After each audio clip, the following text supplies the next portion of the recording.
আজি সৰ্বভাৰতীয় শ্ৰমিক সংগঠনসমূহ কৰ্মচাৰী ফেডাৰেশ্যন আৰু সংযুক্ত কিষাণ মৰ্চাৰ আহ্বানত সৰ্বভাৰতীয় ধৰ্মঘট আহ্বান কৰিছে আৰু তাৰে কাৰ্যসূচী ইয়াতে দৰং জিলাতো চলি আছে।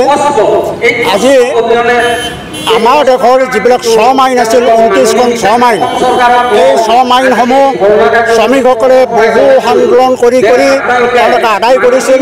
এই শ্ৰম আইনসমূহ এতিয়া এই চৰকাৰে বিলুপ্ত কৰিছে আৰু বিলুপ্ত কৰি মাত্ৰ 4টা শ্ৰম কোড তৈয়াৰ কৰিছে, য'ত শ্ৰমিকবিলাকৰ বহুতো অধিকাৰ খৰ্ব কৰা হৈছে।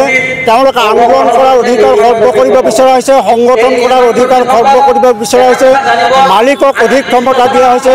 মালিকৰ ইচ্ছামতে শ্ৰমিকবিলাকে চলা ফুৰা কৰিব লাগিব, তেওঁলোকে যি দৰমহা দিয়ে তাকে ল'ব লাগিব। তেওঁলোকে ইচ্ছা কৰিলে শ্ৰমিকবিলাকক কাৰখানাৰ পৰা খেদি দিব পাৰিব, তেনেকুৱা ধৰণৰ আইন প্ৰস্তুত কৰিছে। গতিকে এই শ্ৰম সংহিতাৰ আমি তীব্ৰ বিৰোধিতা কৰিছোঁ, সেইটো বাতিল কৰিবলৈ আমি দাবী জনাইছোঁ।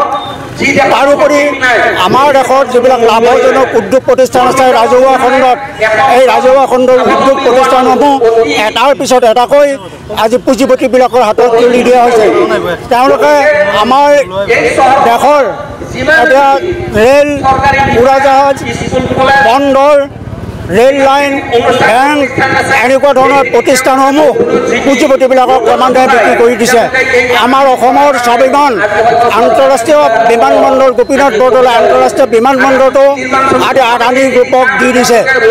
তেনেকুৱাকৈ ভাৰতবৰ্ষৰ বিভিন্ন ঠাইত এই উদ্যোগ প্ৰতিষ্ঠানসমূহ বিক্ৰী হৈছে। আমি তাৰ তীব্ৰ বিৰোধিতা কৰিছোঁ।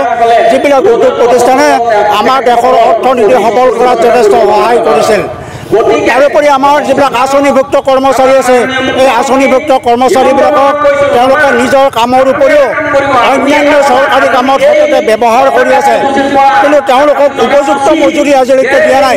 তেওঁলোকক মজুৰিৰ সলনি এটা মাননি থৈছে। অংগনবাদী কৰ্মীসকলক এটা মাননি বৃদ্ধি কৰি দিয়াৰ প্ৰস্তাৱ কৰিছিল যদিও তেওঁলোকক দিয়া নাই।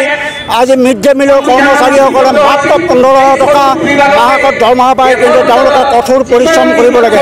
গতিকে আমি দাবী জনাইছোঁ, এটা মাননি নহয়, তেওঁলোকে মাননি সলনি মজুৰি দিব লাগে।